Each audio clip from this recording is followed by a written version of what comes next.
Bienvenida a nuestra segunda edición de las charlas online de la Asociación de Grifos y Estaciones de Servicios del Perú.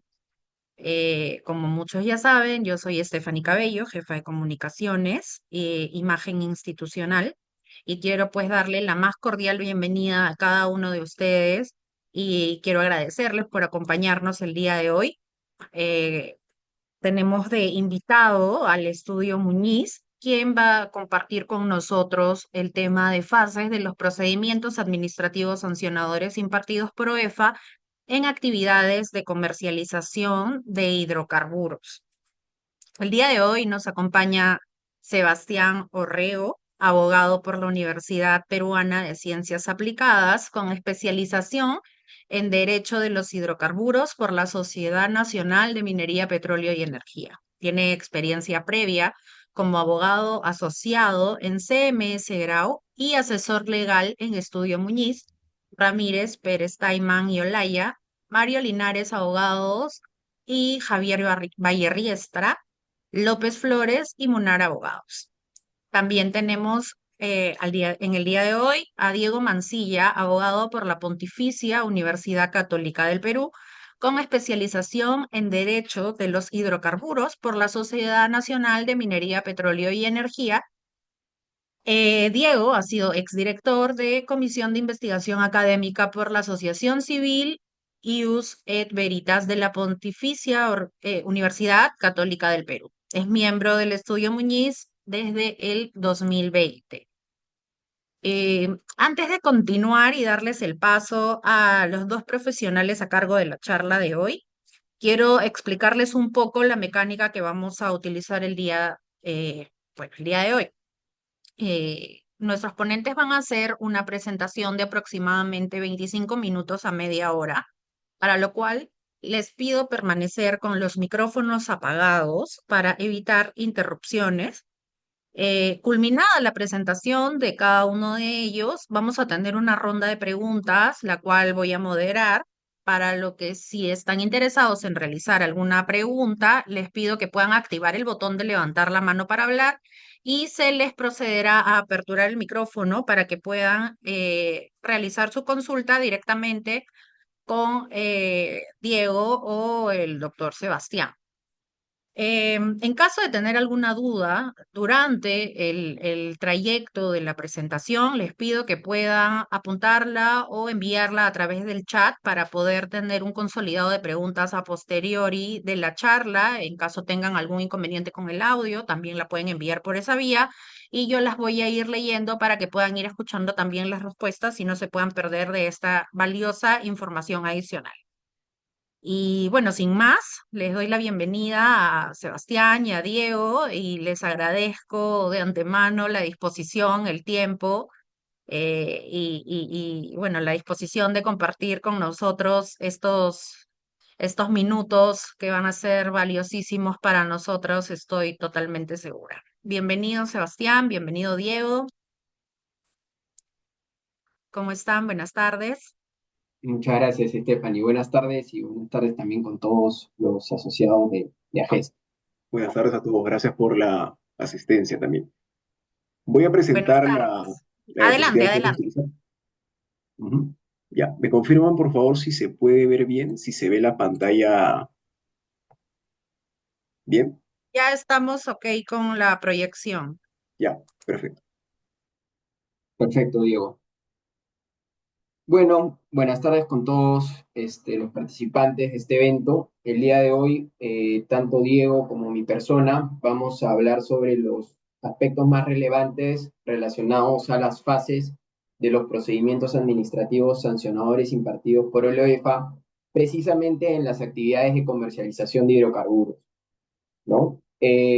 Como puntos de la agenda que hemos tratado de resumir y detallar, ¿no? Para abarcar este tema, en principio vamos a hablar sobre la primera fase o la fase cero, ¿no? Como se podría indicar, ¿no? De los procedimientos administrativos sancionadores, que sería la etapa de alguna supervisión, ¿no? La etapa de supervisión que precisamente es la etapa por la cual nace un procedimiento administrativo sancionador impartido por el OEP, ¿no?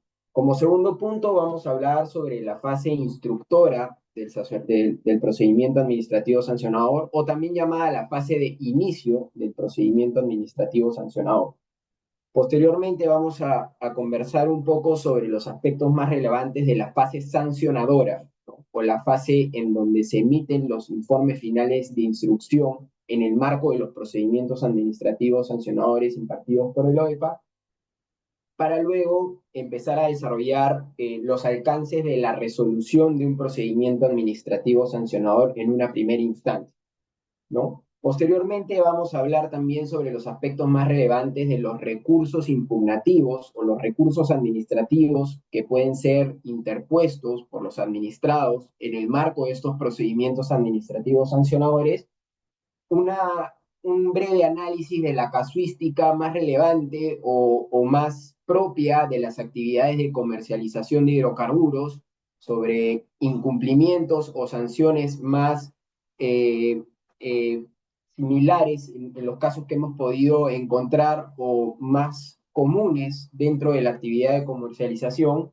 ¿no? Y por último, vamos a realizar una serie de recomendaciones, ¿no? Tanto para la etapa de supervisión o la también llamada fase cero, ¿no?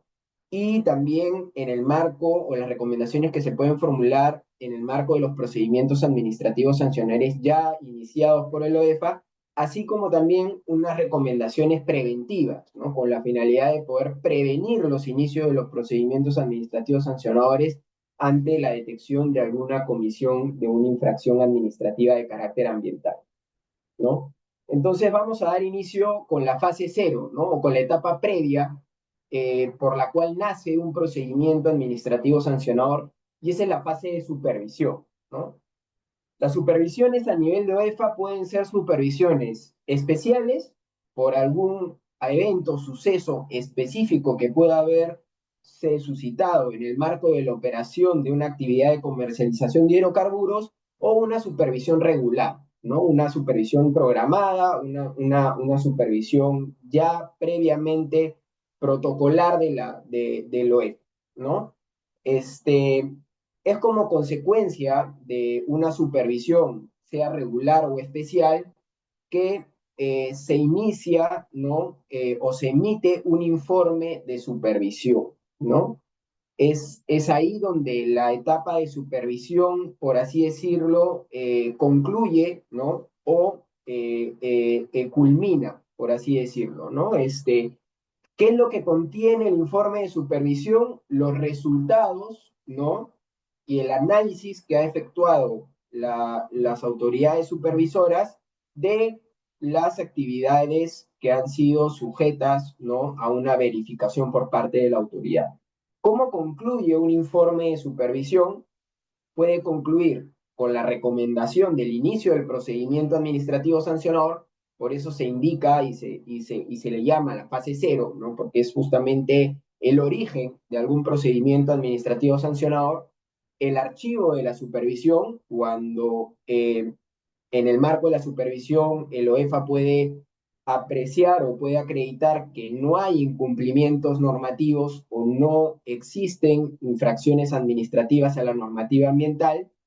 También pueden formular recomendaciones para la operación de las actividades de comercialización de hidrocarburos, y también, ¿no? Pueden dictar una serie de medidas administrativas, ¿no? Las medidas administrativas, bien conocidas como las medidas, los mandatos de carácter particular, las medidas preventivas con la finalidad de que no se ponga en peligro algún bien jurídico protegido por el derecho ambiental, los requerimientos sobre instrumentos de gestión ambiental, es decir, la precisión o la aclaración de ciertos componentes dentro de la actividad de comercialización, así como también la imposición de multas coercitivas, como también ya mencionaremos más adelante, ¿no?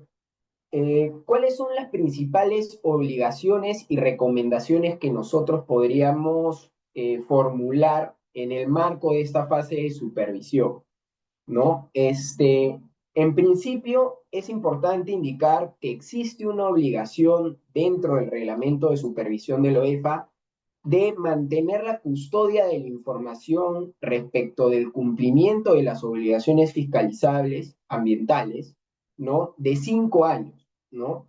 Esto es muy usual, ¿no? En algunas operaciones de comercialización, porque algunos administrados no guardan un acervo documentario de sus monitoreos, de el cumplimiento de sus obligaciones ambientales y desconocen, ¿no? Que existe una obligación formal de mantener una custodia de la información por un periodo máximo de 5 años. Es decir, que las estaciones de servicio, por ejemplo, o los titulares de actividades de comercialización de hidrocarburos deben mantener en su custodia la información por lo menos de los 5 años anteriores, con la finalidad de que puedan afrontar de manera eficiente y de manera efectiva las supervisiones que puedan ser realizadas por el OEF. Una de las obligaciones y una de las recomendaciones que también nosotros podríamos plantear es el hecho de brindar las facilidades para el traslado y acceso de las unidades fiscalizables sin dilación alguna a los supervisores o los fiscalizadores del OEF. En tanto, obstruir las actividades de fiscalización también podría generar una contingencia, ¿no?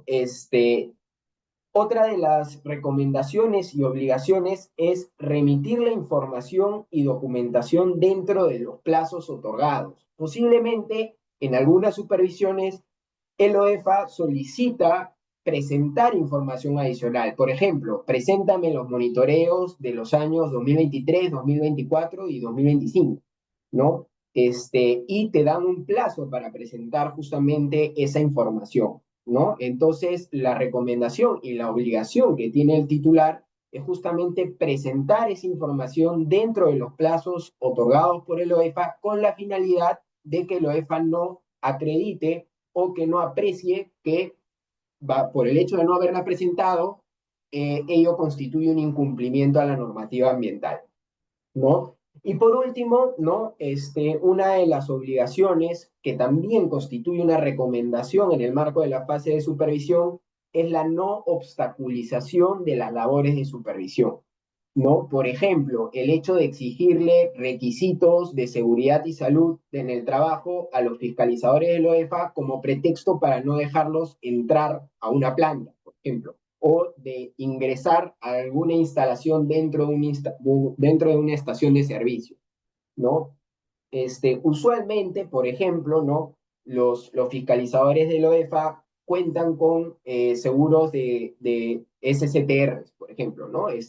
Pero a veces hay administrados que dicen, no, aparte del SCTR, yo necesito que me presentes tu examen médico ocupacional y que me presentes una serie de requisitos adicionales, y eso podría implicar que el OEFA o el fiscalizador del OEFA acredite o advierta, ¿no? Que se están obstaculizando las labores de fiscalización, lo cual tiene que ser tomado con mucho cuidado porque podría justamente gatillar una contingencia regulatoria de carácter ambiental, ¿no? Por el hecho de no dejar que el OEFA realice sus labores de supervisión. Ya conocidas las obligaciones principales y las recomendaciones que podemos formular en la etapa de supervisión de los procedimientos administrativos sancionados, en la etapa de supervisión como fase cero de los procedimientos administrativos sancionadores, vamos a hablar un poco de cuáles son las fases y cuáles son las etapas que tiene un procedimiento administrativo sancionador, ¿no? Y la primera etapa es justamente la notificación de la imputación de cargo, ¿no? Que se realiza a través de una resolución subdirectoral, ¿no?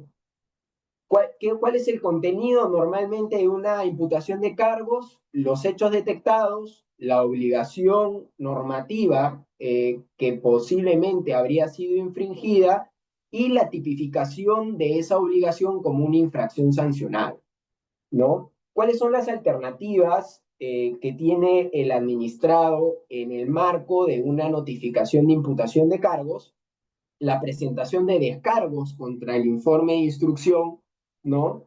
Que usualmente se da unos 20 días hábiles de plazo para presentar descargos, o de lo contrario, el reconocimiento de la responsabilidad por la comisión de algún hecho que haya sido materia del inicio del procedimiento administrativo sancionado. ¿Y por qué ponemos también el reconocimiento de responsabilidad como una alternativa? Porque el reconocimiento de responsabilidad es un beneficio que implica un 50% de reducción de la multa propuesta o de la multa calculable hasta la presentación de los descargos, ¿no? Y también otorga un beneficio del 30% de descuento del valor de la multa antes, cuando el reconocimiento se formula o se presenta antes de la emisión de la resolución que pone fin a la primera instancia del procedimiento administrativo sancionador, ¿no? Ahora, dentro de la etapa del procedimiento administrativo sancionador, es importante indicar alguna serie de características o condiciones esenciales que se pueden justamente apreciar en el marco de este procedimiento, ¿no? En principio, los agravantes, ¿no? Los agravantes de una infracción administrativa pueden ser la gravedad del daño al ambiente por su incidencia, por los componentes afectados o por su extensión, por ejemplo, el derrame de un hidrocarburo, ¿no? O la reincidencia e intencionalidad del administrado que está siendo sujeto del procedimiento administrativo sancionador. Es decir, cuando ya se le ha sancionado al administrado por una infracción, por la misma infracción con anterioridad en otro procedimiento administrativo sancionador previo. ¿Cuáles son los atenuantes que utiliza la UEFA en el marco de los procedimientos administrativos sancionadores? La corrección de la conducta, ¿no? O la subsanación de la conducta, ¿no? La remediación de los efectos, es decir, las medidas que adoptó el administrado para remediar los efectos producidos en el ambiente o los daños ambientales que pudo producir dicho incumplimiento, que sería materia del procedimiento administrativo sancionador, y los eximentes de responsabilidad. Y en los eximentes de responsabilidad, ¿no? Existe un eximente que a veces es desapercibido, pero es muy útil en el marco de un procedimiento administrativo sancionador, que es la subsanación de la conducta con anterioridad a la imputación de cargo, ¿no? Usualmente, antes esto no era considerado un eximente de responsabilidad, sino hasta la modificación de la Ley de Procedimiento Administrativo General en el año 2017, ¿no? Cuando se reguló por primera vez como eximente de responsabilidad la subsanación voluntaria de la conducta, ¿no? Es importante indicar que para la aplicación de este eximente hay una serie de criterios interpretativos de la OEFA en donde encaja la figura del eximente de responsabilidad por subsanación voluntaria y en aquellas infracciones que no aplicaría este eximente, que luego vamos a comentar ello, ¿no? Otro eximente puede ser el caso fortuito o fuerza mayor. Por ejemplo, hay muchos procedimientos administrativos sancionadores en la etapa del COVID o en la etapa de la pandemia, ¿no? En donde se alegó justamente el eximente de caso fortuito o fuerza mayor por el hecho de que se detectó o se quería sancionar una infracción que no pudo ser prevista o no pudo ser corregida por el administrado por el hecho de que nos encontrábamos ante un estado de emergencia a nivel nacional, ¿no? Y que había una serie de restricciones para la operación de la comercialización de hidrocarburos, ¿no? O también como lograr el cumplimiento de un deber legal, ¿no? ¿Cómo se llama? Por cumplir un mandato legal de otra autoridad o de la autoridad ambiental misma que precisamente ha generado que el administrado incurra en una infracción administrativa, ¿no? Una etapa posterior al inicio del procedimiento administrativo sancionador, o también llamada desde el punto de vista legal la fase instructora del procedimiento administrativo sancionador, es la fase sancionadora, ¿no? Que es la etapa en donde se emite el informe final de instrucción, ¿no? Que el informe final de instrucción se emite luego de que el administrado haya presentado sus descargos y que estos sean evaluados, ¿no? Por la autoridad para emitir este informe final de instrucción, ¿no? ¿Cuál es el contenido más relevante o cuál es el contenido mínimo del informe final de instrucción? La propuesta de la sanción prevista por la infracción administrativa o por la presunta infracción administrativa detectada, ¿no?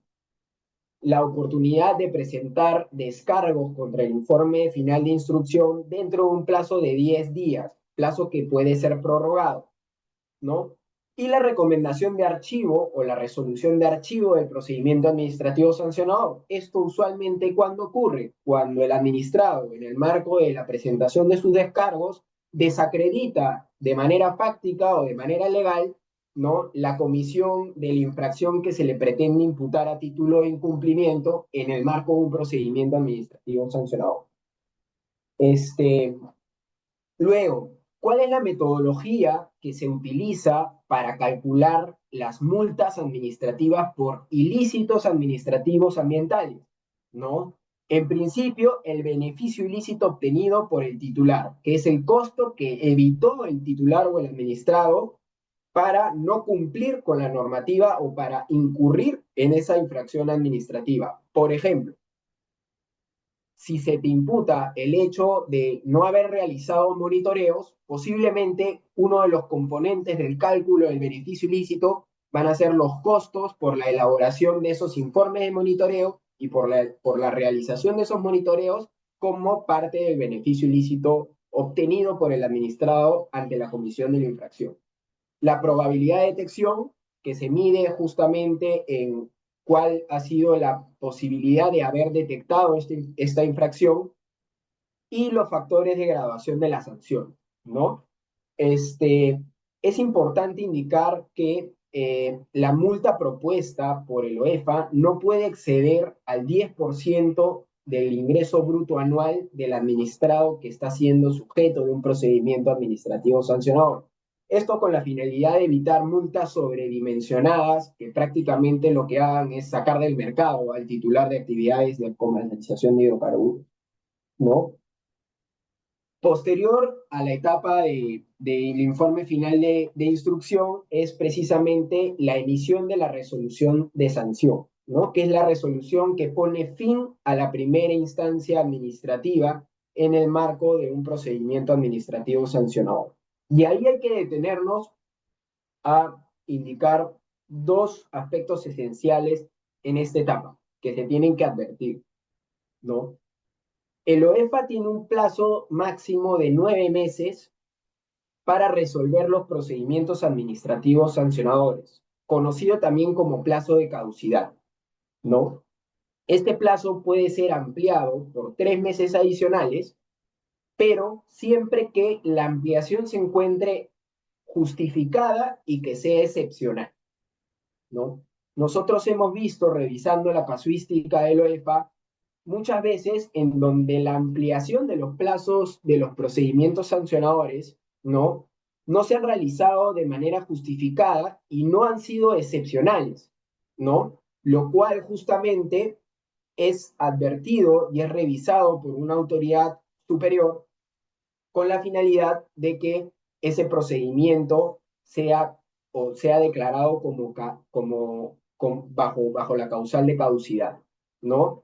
Es importante revisar cuál es el sustento que está utilizando la autoridad ambiental con la finalidad de ampliar los procedimientos administrativos sancionadores, porque si no existe una justificación adecuada y excepcional para dar mérito a la ampliación del plazo, en teoría el OEFA tuvo plazo máximo de resolución de 9 meses para acreditar la comisión de una infracción administrativa.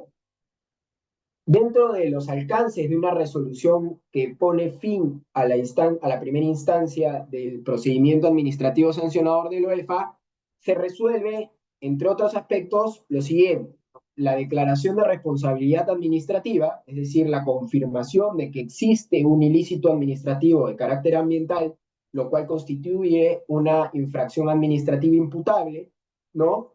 Y o el archivo del procedimiento administrativo sancionador. Y acá también es importante, ¿no?, mencionar cuáles son los beneficios que se tiene al momento de recibir una resolución de sanción, ¿no? Y son los beneficios que tiene el administrado si realiza un pronto pago de la multa, ¿no? Que existe un 10% del valor de la multa como descuento por realizar el pronto pago de la multa ante la inexistencia de fundamentos jurídicos o fundamentos de hecho que permitan desacreditar la infracción administrativa imputada por la autoridad en el marco de un recurso administrativo, ¿no? Y acá sí es necesario mencionar ¿no? ¿Cuáles son los principios o las garantías que tienen los administrados en el marco de un procedimiento administrativo sancionador, ¿no? En principio, el principio de legalidad, ¿no? Que solamente pueden ser atribuibles a título de sanción y solamente puede ser ejercida la potestad sancionadora por una autoridad que tenga justamente dicha potestad, normativamente amparada, ¿no? El debido procedimiento, ¿no? Es decir, el hecho de que si el administrado formula o solicita el uso de la palabra en el marco de un procedimiento administrativo sancionador para esclarecer o precisar sus fundamentos, este derecho o esta garantía sea otorgado en el marco del procedimiento, salvo una causa justificada o salvo un fundamento adecuado de la autoridad para no otorgarlo, ¿no? El principio de culpabilidad, que muchas veces es inadvertido, ¿no? Por el hecho de la aplicación de la responsabilidad objetiva, que a veces es mal interpretada por las autoridades, pero que en principio debería regir, ¿no? Los procedimientos administrativos sancionadores, el principio de tipicidad que resulta trascendental para la descripción y la exactitud de las conductas administrativas que pretenden ser sancionadas, ¿no? El principio de causalidad, ¿no? Que implica prácticamente que la conducta sancionada recaiga sobre efectivamente la persona o el administrado que efectivamente cometió dicho acto, el principio de concurso de infracciones, el principio de presunción de licitud y el principio de non bis in idem o la prohibición de ser doblemente procesado por un mismo hecho con identidad de sujeto y fundamento, ¿no?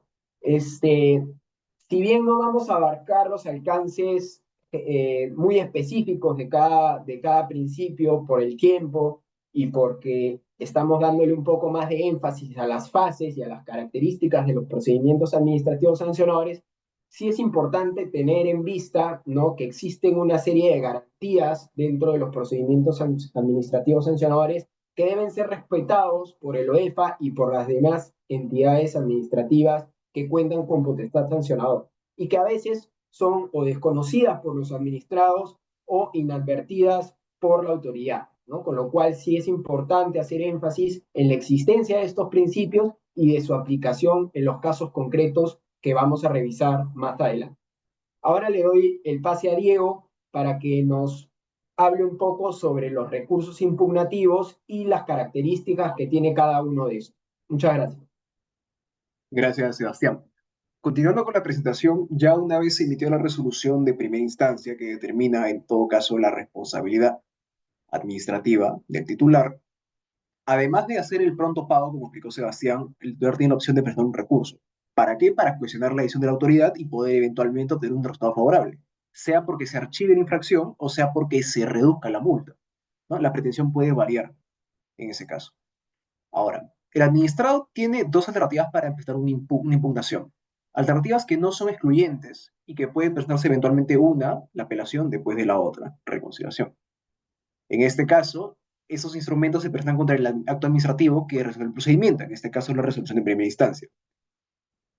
Es decir, el recurso puede presentarse, como explicaba, de diferentes materias. Sobre la responsabilidad, ¿no? Mi pretensión sería que el órgano superior o el mismo órgano evalúe, determine que al final no soy responsable. El cálculo de la multa puede ser que incluso si yo reconocí responsabilidad y soy responsable de la infracción, la multa que se me está calculando es sobredimensionada, no es justa a la infracción o al costo que realmente me evité. Cuestionar también las medidas correctivas que te han puesto para tratar de desacreditarlas o simplemente que hacer que se varíen por una que sea menos perjudicial, ¿no? Estas pretensiones no son incompatibles. Yo podría cuestionar responsabilidad y cálculo de multa en un mismo recurso sin ningún problema.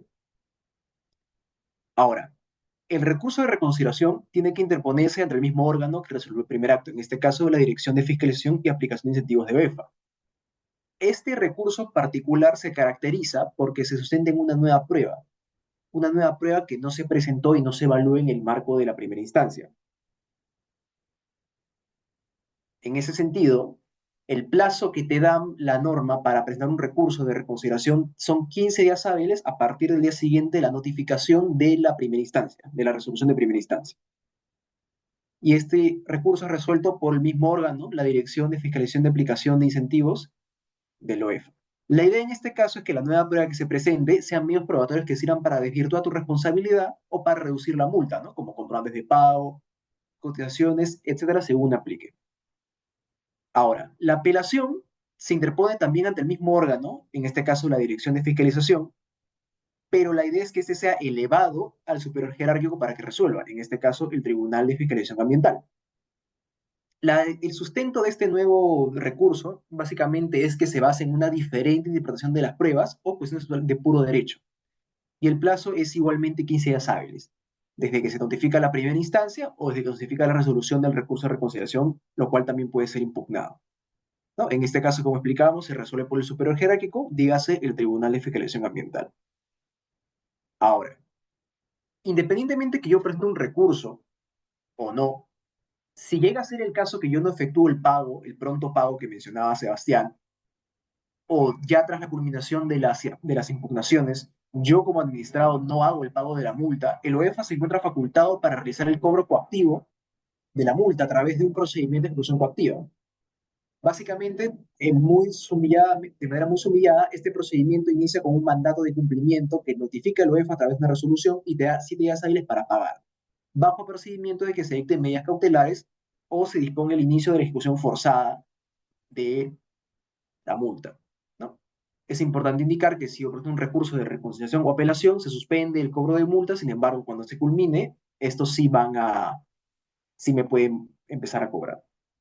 Y ya tras la parte administrativa, en caso yo no esté de acuerdo con la decisión que tomó el OEFA por el tribunal en este caso, puede igual irme a la vía judicial a través de un proceso contencioso administrativo, buscando que la nulidad del acto administrativo y en todo caso también el reconocimiento o el restablecimiento de mi derecho o interés que fue perjudicado. Por ejemplo, la vulneración de un principio que explicaba Sebastián o una aplicación incorrecta del procedimiento por parte del OEFA, ¿no? Ya la primera instancia ante el juzgado, la segunda ante la sala y la tercera en casación, básicamente nos da la posibilidad de cuestionar la decisión del UEFA y buscar una resolución justa a nuestro criterio, ¿no? Es importante precisar que por ley, a diferencia de otros casos de cobros coactivos, la sola presentación de la demanda contra UEFA no suspende el procedimiento de ejecución coactiva. El UEFA te puede seguir cobrando a menos que yo como titular presente una contracautela por el valor de la multa deudada en ese momento. Ya terminando de explicar lo que es la casuística y terminando de explicar lo que es el procedimiento, los recursos y las alternativas que tengo yo como administrado, hablaremos un poco sobre la casuística que tenemos ante UEFA y las recomendaciones que damos al respecto. Así, en primer lugar, hay que ver que en la práctica, para el caso de estaciones de servicio, ¿no? Las infracciones más comunes que suele observar el OEFA, suscitas sobre todo regulares, ¿no? Las infracciones regulares que explicábamos antes, son las siguientes. Infracciones relacionadas al monitoreo ambiental, al Código de Colores de la norma técnica peruana del año 2019, incumplimientos de tus compromisos asumidos en tu instrumento de gestión ambiental, haber hecho instalaciones o modificaciones de componentes sin contar con certificación ambiental que no estén contemplados en mi instrumento, por ejemplo, incumplir los requerimientos de información que me dé el OEFA o los presento fuera de plazo, no cumplir con presentar en la oportunidad o en el contenido incorrecto de cierta información que tengo que prestar por normativa, como por ejemplo los reportes de emergencias ambientales, los manifiestos de manejo de residuos sólidos peligrosos, la declaración anual, el informe ambiental anual, etcétera. Y otra infracción también común en el caso de administradores de servicio es el exceso de los estándares de calidad ambiental o los ECA.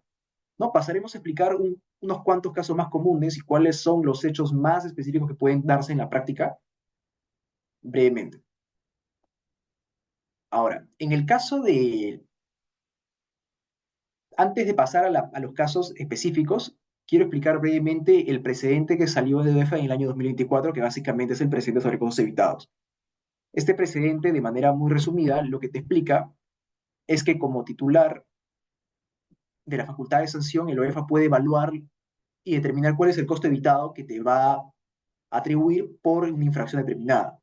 Y el OEFA se coloca en este caso en dos escenarios diferentes y te coloca a ti como administrado por infracción en un escenario 1 o un escenario 2.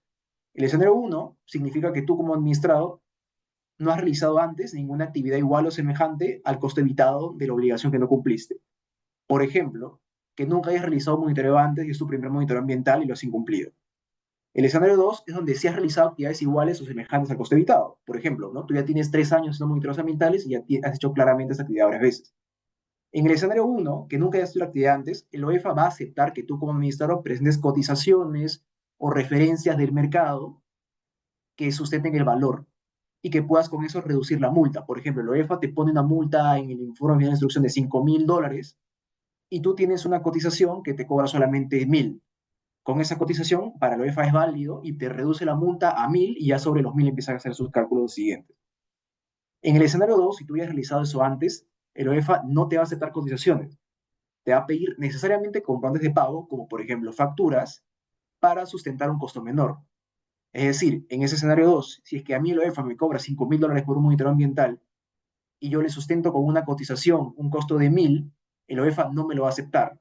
Tengo que presentar una factura que sustente un costo menor, obviamente, para que el OEFA recién lo acepte y tome en cuenta eso, ¿no? El OEFA tiene un par de criterios para determinar si es que una prueba es válida o no para aceptarla, que son la validez, básicamente, que el documento que presente cumpla con los requisitos mínimos jurídicos, por ejemplo, una factura que sea correctamente emitida por una empresa debidamente inscrita, con RUC, etcétera, y la especificidad que tenga que ver con la obligación que me están imputando en cumplimiento, que sea efectivamente un costo de monitoreo, por ejemplo, y realmente por una empresa que se dedica al tema de monitoreos, que está acreditada, etcétera, ¿no? Que sea un servicio real. Esto es importante, igual preciso, porque básicamente esto va a definir que yo tenga que pagar una multa mucho más grande, que puede ser inclusive 5 o 6 veces más grande que la que podría ser si solamente puedo conseguir esos documentos y presentarlos, ¿no? Ahora, en el tema de monitoreos ambientales, los incumplimientos con relación a la ejecución de monitoreo son los siguientes, los más comunes. No presentar o no hacer el monitoreo en el periodo correspondiente. Me pasé un mes del periodo de, por ejemplo, este trimestre va a vencer el 31 de marzo. Hago mi monitoreo en abril y lo presento. Eso es un incumplimiento. Incumplir en los puntos de monitoreo, porque mi instrumento de gestión ambiental, como en el caso de ejemplo que yo pongo en esta imagen, dice un punto específico y yo lo hago en otra ubicación que no corresponde. Para OLEFA también es un incumplimiento. Incumplimiento de los parámetros. Yo me comprometí a hacer una serie de parámetros y solamente hice de uno o de dos, pero no hice de todos los que me comprometí. El laboratorio no está acreditado. Pasa que una vez tome las muestras, el laboratorio va a tener que evaluar el nivel de valor de los componentes que se han tomado muestras y pues, el laboratorio tiene que necesariamente estar acreditado por el INACAL. Y también una infracción frecuente es que la entidad, la persona, la empresa que toma el monitoreo puede usar equipos que no estén debidamente calibrados. También es una infracción y el OEFA en todos estos casos te va a exigir que sustentes que sí has cumplido con eso y de lo contrario te va a cobrar como cálculo de multa el costo que asumiste en el muestreo y en el análisis de las pruebas, de las muestras. No, acá pongo un ejemplo de imagen que es un ejemplo de monitoreo que se comprometió el titular, como puede ser, por ejemplo, un monitoreo trimestral en un punto de monitoreo específico y en una serie de parámetros específicos también. Para el caso de monitoreos ambientales, ¿qué es lo que solemos recomendar? Es, en primer lugar, tener tu programa de monitoreo actualizado. Muchas veces pasa que el administrador realmente no sabe, si sobre todo si es que ha comprado una sesión de un tercero, cuál es el programa de monitoreo que tiene que seguir y a veces no lo cumple o no lo cumple correctamente.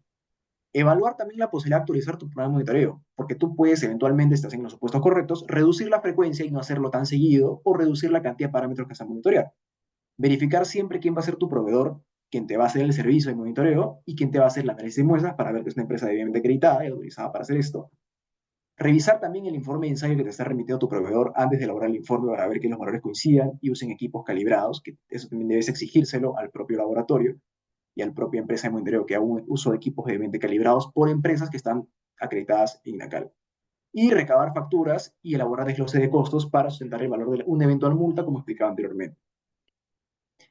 Ahora, otra infracción común en este caso es la gestión de residuos sólidos. En este caso, lo que suele imputar el OEFA es muchas veces que tú no cuentas con todos los controles correctos de la norma técnica peruana 900-058-2019, que es la que muestra en la parte de la derecha de la presentación, donde establece cada código de colores y cada tipo de contenedor que yo debo tener, ¿no? Tengo que identificar cada contenedor según el color correspondiente y con el rotulado del residuo que le corresponde.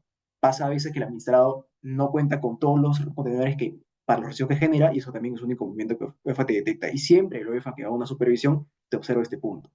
Otro punto que también te observa es que no está rotulado correctamente. Puedes poner en el contenedor amarillo, pones de color, pones papel y cartón. Para OEFA también es un incumplimiento. Incorrecta segregación. pongo los residuos que en un contenedor que en realidad corresponden a otro. O tengo una segregación, no sé, tengo residuos tirados en el piso, en la losa, en el suelo de concreto de mi estación, en el pavimento, y no están en el contenedor. Falta de disposición de residuos también, que no llega a hacer la disposición correctamente en el plazo que me exige la norma. Incumplimiento de mero almacenamiento. Mi área puede estar en unas condiciones inseguras, que no esté identificado y que permita o exponga a riesgos a mi personal o a los terceros que pasen por ahí. ¿Qué suele ser la multa en estos casos? ¿Qué suele tomar el OEFA como insumo para multarte? El costo de los contenedores, costo de transporte de los residuos y costo de la disposición, además de los costos de logística y el personal que involucra. Es un costo usualmente sobredimensionado y para lo cual también se recomienda recabar facturas. Así, para recomendaciones que tenemos sobre estos casos es, en primer lugar, verificar qué tipo de residuos yo genero como titular. Verificar si mi actividad realmente qué estoy generando y tener todos los contenedores que para eso sean necesarios. Evitar contradicciones con otros documentos, porque pasa que yo puedo tener 5 contenedores, pero según lo que yo declaré en mi informe interanual o en mi declaración ambiental de manejo de residuos sólidos, genero más residuos de los que estoy teniendo en mi contenedor y el OEFA usa esa prueba en contra tuya. Tienes que siempre ver que toda la información que tú declares coincida con la realidad que estás cumpliendo. Contar con una área identificada y con medidas de seguridad para tus residuos sólidos. Verificar también el cumplimiento de los colores y el rotulado. Usar siempre el color correcto. Asegurar también la entrega continua de residuos a las empresas operadoras de residuos sólidos y evaluar la posibilidad, porque esta infracción sí puede ser subsanada, de subsanar la infracción, implementando los controles correctos y eventualmente rotular correctamente, hacer las adecuaciones correspondientes antes de que te inicien un PAS, en la etapa de supervisión, por ejemplo. Finalmente, una obligación también común que se suele imputar su incumplimiento por parte de OEFA es los excesos de ECA. Básicamente significa el exceso de los estándares de calidad ambiental de ciertos parámetros de un componente ambiental, lo cual también advierte la OEFA. ¿Cómo se da cuenta esto la OEFA? Como evaluar los resultados de tu informe de monitoreo. Básicamente ve que tú has declarado que te estás excediendo en un porcentaje específico en tu valor de muestreo fuera del ECA, y el OEFA puede también advertirse en una supervisión y eventualmente iniciarte un sancionador también. ¿Qué tiene que hacer para esto la UEFA? Determinar una relación de causalidad, es decir, determinar que tú como administrado eres responsable y causante directo de este exceso y que no se debe en ese caso a factores externos como puede ser la eventual ubicación del establecimiento. Por ejemplo, puede ser que mi servicio esté ubicado en un cruce de avenidas y ese es un factor que contribuye al exceso del ECA. Por ejemplo, en el nivel del aire y del ruido, el tránsito vehicular, los tubos de escape, los claxones de los vehículos contribuyen claramente al exceso de parámetros como benceno o también temas de niveles de ruido. También puede ser que mi negocio, mi estación de servicio se ubica al costado de, no sé, restaurantes, pollerías, otros grifos también, y eso también contribuye a que se excedan los valores de ECA. Todo eso sirve como prueba para decir a la OEFA que esos excesos de ECA de mis monitoreos no son causa necesariamente mía, sino que también se deben a factores externos. ¿Qué costo suele tomar el OEF en esos casos? Te suele atribuir un costo de capacitaciones. Y un poco para mostrar la casuística, estos son casos donde el OEF ha determinado resoluciones de la DEFAI, de la Dirección de Fiscalización y Aplicación de Incentivos del OEFA, en las cuales se determina que o existieron factores externos que determinaron el exceso del ECA y que no hay pruebas por parte del OEFA para determinar que tú como administrador habías sido el causante directo del exceso, o casos donde la autoridad no hizo su evaluación de causalidad y no estableció la relación entre el exceso de ECA y mi actuación como administrador. En ambos casos se archiva el hecho.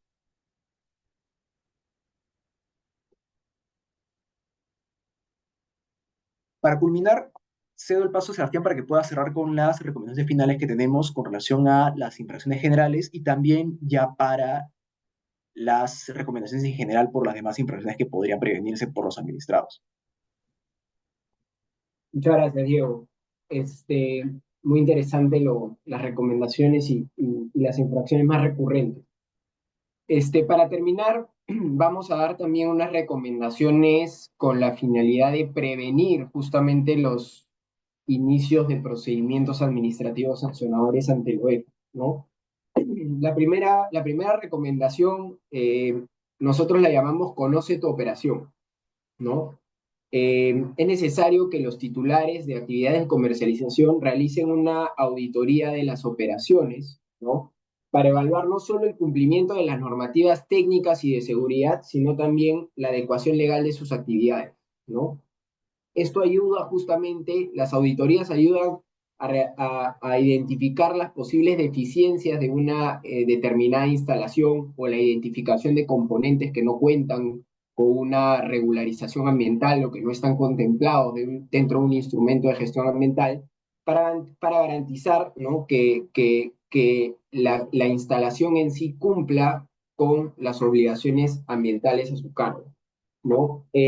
Otra de las recomendaciones que nosotros podemos plantear es cuáles que conozcan o que el titular conozca cuáles son las obligaciones a su cargo, ¿no? ¿Cómo se puede conseguir, ¿no? este objetivo a través del desarrollo de matrices de cumplimiento normativo, ¿no? No solamente matrices de cumplimiento normativo de lo que establece la normativa ambiental sectorial, pero de carácter general, lo que dice el Reglamento de Protección Ambiental para Actividades de Hidrocarburos, por ejemplo, ¿no? Sino también una matriz de cumplimiento de sus propios instrumentos de gestión ambiental para poder identificar cuáles son mis compromisos ambientales respecto de una determinada instalación de hidrocarburos, ¿no?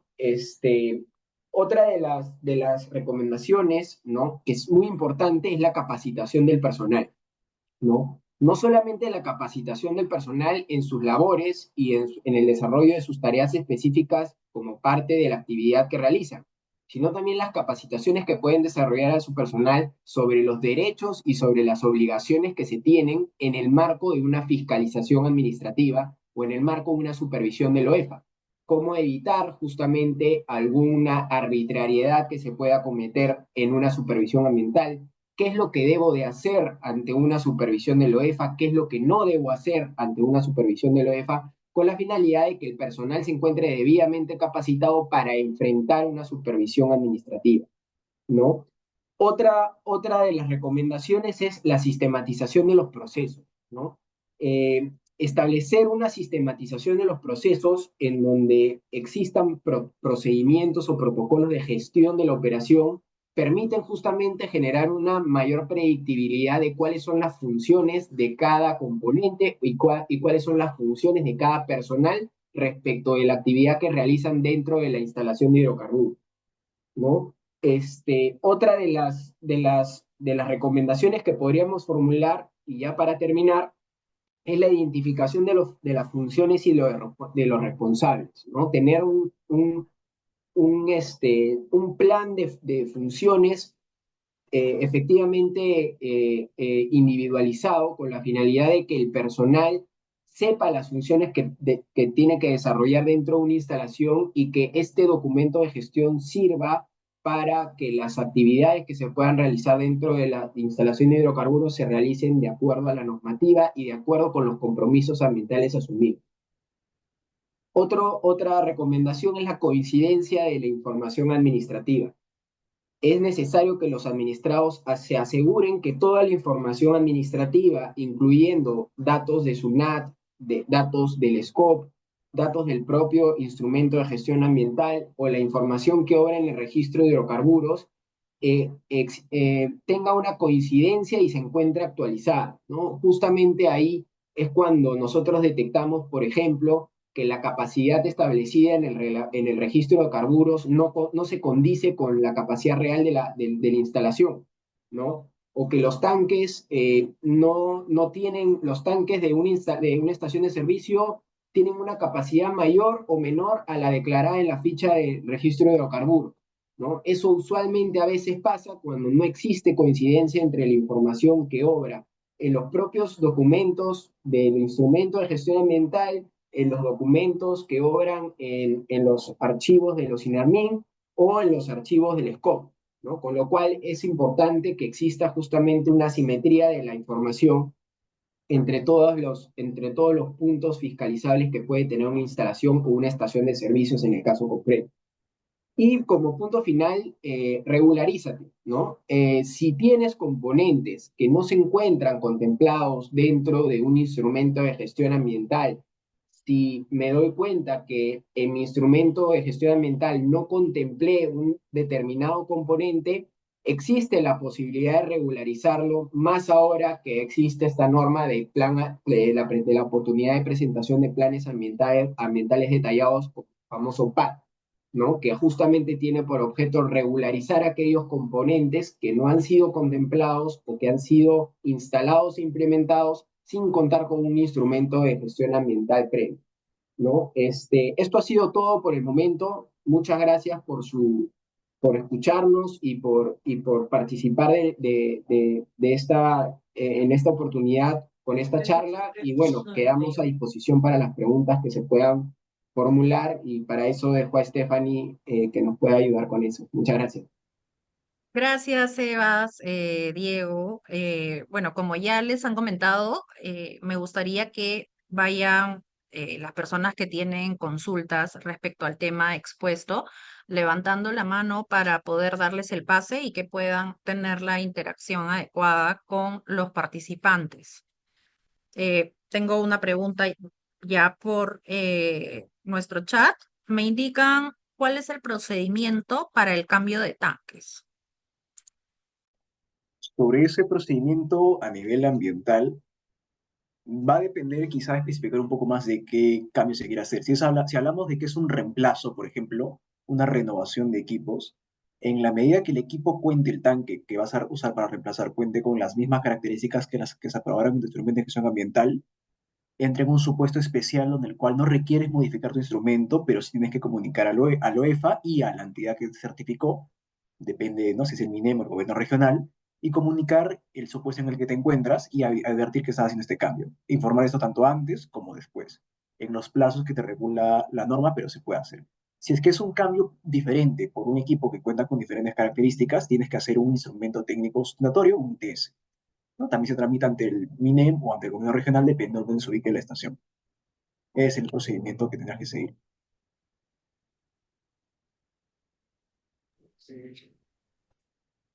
Ahí complementando lo que dice Diego, si bien no es materia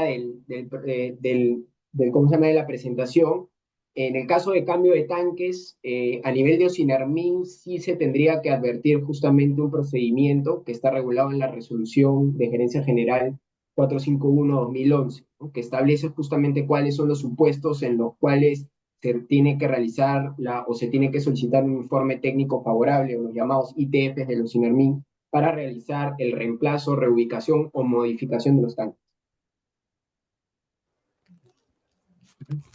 Sí, buenas tardes. Bien, tengo una consulta más a través del chat. Yosabet indica, buenas tardes, si el cambio de titularidad de una estación se dio en el mes de febrero del 2025, como nuevo titular, ¿desde qué periodo me corresponde presentar el informe de monitoreo ambiental? ¿Primer o segundo trimestre? Para responder en esa consulta, en la medida que el cambio, por ejemplo, no entiendo acá del registro de carburos fue en el mes de febrero, el OEFA sí te podría pedir que hagas tu monitoreo ambiental desde el primer trimestre, porque el trimestre como tal que regula o que mide el OEFA en este caso son por cada 3 meses, ¿no? De 1 de enero al 31 de marzo, hablando del primer trimestre. El OEFA en algunos casos, al momento de seminarios que hemos tenido con ellos antes, siempre determina qué plazo ellos determinan razonable para hacer el monitoreo ambiental. Si fuese un cambio, por ejemplo, que se hubiese dado hoy, 20 de marzo, sí se podría cuestionar como EFA el hecho de no hacer un trimestre en este momento, por ejemplo, ¿no? En ese caso sí habría una posibilidad de poder justificarlo, pero el EFA usualmente analiza y determina que un plazo aproximado de la casuística te da unos 10 días hábiles, determina que es un tiempo que tienes tú para razonablemente hacer un monitoreo ambiental. Entonces, en esos casos sí es posible que la UEFA te pida este trimestre reporte, este informe medioambiental, y te lo termine pidiendo. No sé si quieres complementar algo más, Sebastián, sobre ese Sí, punto. es muy importante lo que se pregunta, porque también ahí hay una recomendación que no hemos dicho, pero cuando existen compras o transferencias de instalaciones, o si yo como empresario quiero adquirir justamente una determinada estación de servicio, siempre es recomendable desde el punto legal hacer un due diligence, ¿no? Ambiental y regulatorio antes de la compra de una estación, con la finalidad de que se pueda realizar una verificación de cuál es la situación actual de la estación de servicios que se pretende adquirir, con la finalidad de justamente evitar contingencias regulatorias futuras de carácter ambiental o de carácter regulatorio a nivel de OSINERMIN para evitar futuros inicios de procedimiento administrativo sancionador por parte de las autoridades administrativas que cuentan con esta función. Excelente. Tengo una consulta adicional de Mirko. Te estoy solicitando la apertura del micrófono para que la puedas hacer por esa vía, Mirko. Sí, gracias. Buenas tardes. Buenas Eh, tardes. la pregunta anterior fue con respecto al cambio de tanques. Nosotros en una estación vamos a cambiar la totalidad de tanques. Ya se presentó a Ocinermin, ya pagamos de pasar la inspección. Pero, ¿cómo es el procedimiento ante UEFA? Porque también ya se presentó el requerimiento a la DREM, Junín. Entonces, ¿qué es lo que tengo que hacer yo con esos dos documentos ante la UEFA? Porque me indicaban que había que cumplir un cronograma, pero ustedes saben que el cronograma difícilmente se cumple cuando estás en provincia y en épocas de lluvia. Agradecería su aclaración, por favor. Gracias. Sí, en ese caso, para entender bien el proyecto que están desarrollando, van a cambiar todos los tanques del establecimiento, ¿entiendes? ¿No? Así es. Ahora, ¿ya el procedimiento se hizo o es un proyecto que se va a ejecutar? ¿No? Entiendo que ya cuentan con un trámite de Considermin que han culminado por ese punto. En Occidente ya se pasó la fiscalización de la estación para que el proyecto den un informe. Y ya también se presentó el plan de abandono de tanques ante la DREM Junín. Pero a la fecha no tenemos respuesta de la DREM y estamos avanzando con los de Ocinermin.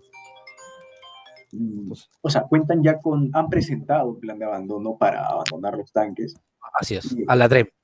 a la DREM, pero todavía no se aprueba, está en evaluación. Exactamente.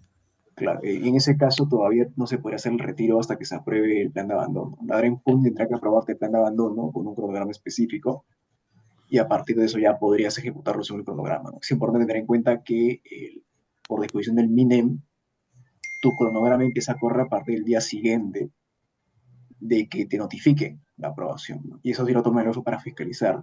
Antes había más soltez, más holgadura para que tú puedas elegir cuándo iniciar, pero a partir del 2021 ahora los plazos son a partir del día siguiente que notifican y empieza por tu cronograma.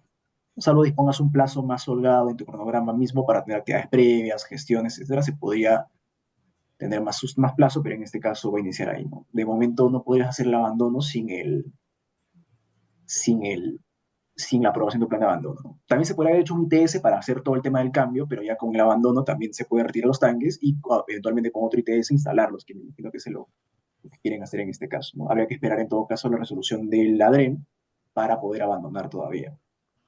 Ok, en ese caso, en el supuesto de que el cronograma, digamos, no, en algún punto no se cumpla, ¿hay algún procedimiento para informar o es un tema cerrado? Puedes modificar tu cronograma y tu plan de abandono siempre que sea antes de que venza o que culmine el periodo para hacer la actividad en concreto, ¿no? Porque tu cronograma establece diferentes actividades, ¿no? Actividad 1, 2, 3, 4, 5. Si quieres modificar la actividad 3, tienes que ser antes de que venza la actividad 3, si no ya no se puede. Salvo que sea por un caso de fuerza mayor, caso fortuito o hecho de determinado tercero. También puedes eventualmente por estas causas suspender tu cronograma, ¿no? Pero ya habría que hablar cada caso concreto en ese caso. Ok, ok, perfecto. Gracias. Uh-huh. Bien, tengo una consulta más. Em, si el proceso contencioso administrativo no sale a mi favor, ¿tengo alguna otra alternativa de apelación? Sí, bueno, eso va a depender de los fundamentos que no hayan sido advertidos por el órgano jurisdiccional, que en este caso sería ya el Poder Judicial, ¿no? Porque si hablamos de un proceso contencioso administrativo, hablamos ya de un proceso judicial en donde se está cuestionando una decisión que ha sido emitida por el OEFA o por alguna autoridad en el marco de un procedimiento administrativo sancionador, ¿no? En el marco de un proceso contencioso administrativo, la sentencia que pone fin a la primera instancia puede ser apelada en el marco de ese proceso contencioso administrativo y luego se puede interponer un recurso de casación, ¿no? Para que sea revisado por la Corte Suprema. Pero ahí ya estaríamos hablando de etapas posteriores, ¿no? Que son ya o que forman parte de una etapa judicial.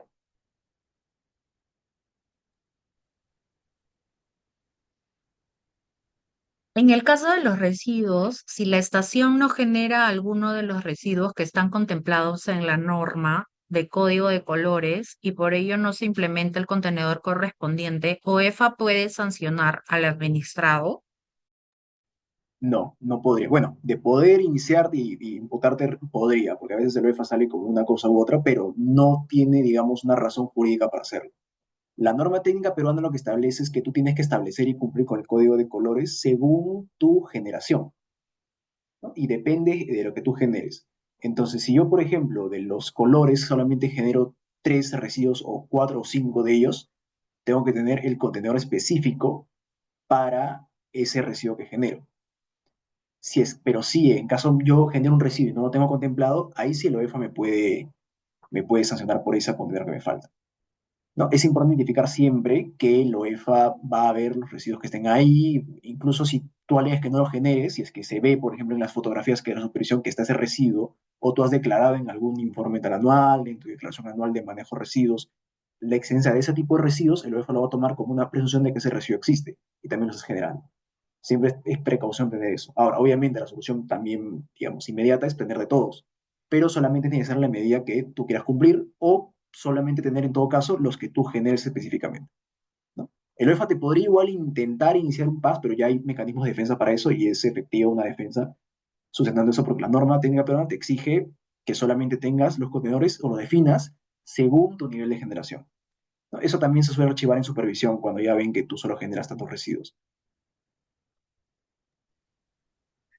Gracias, Diego. Para culminar ya esta ronda de preguntas, quiero saber si tienen alguna acotación final o alguna recomendación que les gustaría sugerirle a nuestros asociados respecto al tema expuesto. De mi parte, adoptar las medidas que se puedan siempre para prevenir, sobre todo, cualquier tipo de infracción y tener siempre a la mano toda la información que se hizo para cumplir cada obligación, sobre todo también el tema de los servicios, ahora que estamos con el tema de las facturas, de las cotizaciones, tener siempre a la mano esos recibos que se tienen para sustentar con OEFA el valor de la multa, porque a veces el OEFA te pone multas sobredimensionadas y lo ideal es tener un sustento para poder reducir la multa al final, ¿no? Esa sería la recomendación principal. No sé, de tu lado, Sebastián, también algún punto adicional. Eh, sí, reiterar nomás que existe justamente ahora la oportunidad, ¿no? Para presentar regularizaciones de carácter ambiental a través de la norma que ha otorgado la oportunidad de presentar planes ambientales detallados. Entonces, en el supuesto que se detecte en el marco de las instalaciones o de las estaciones de servicio algunos componentes que no han sido contemplados en el instrumento de gestión ambiental, esta es justamente la oportunidad, ¿no? Siempre y cuando se cumplan con los requisitos que establece con la norma, ¿no? Para poder regularizar estos componentes, ¿no? Con la finalidad de que exista un cumplimiento normativo mayor a la normativa ambiental y evitar justamente futuras sanciones por el OE.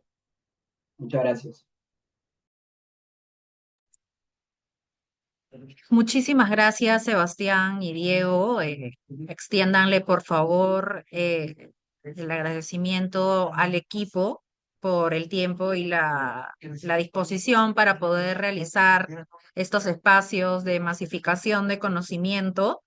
Eh, Quiero comentarles a todos los presentes que la siguiente semana tenemos nuestro tercer webinar de uso correcto del libro RIC directamente con Ocinermin. El link de inscripciones estará habilitado el día de hoy a las 6 de la tarde en todas nuestras plataformas digitales y les llegará también a través del correo electrónico mediante el boletín. Muchísimas gracias a todos por acompañarnos el día de hoy. Que tengan buenas tardes. Muchísimas gracias. Gracias a Hasta luego. ustedes. Buenas tardes.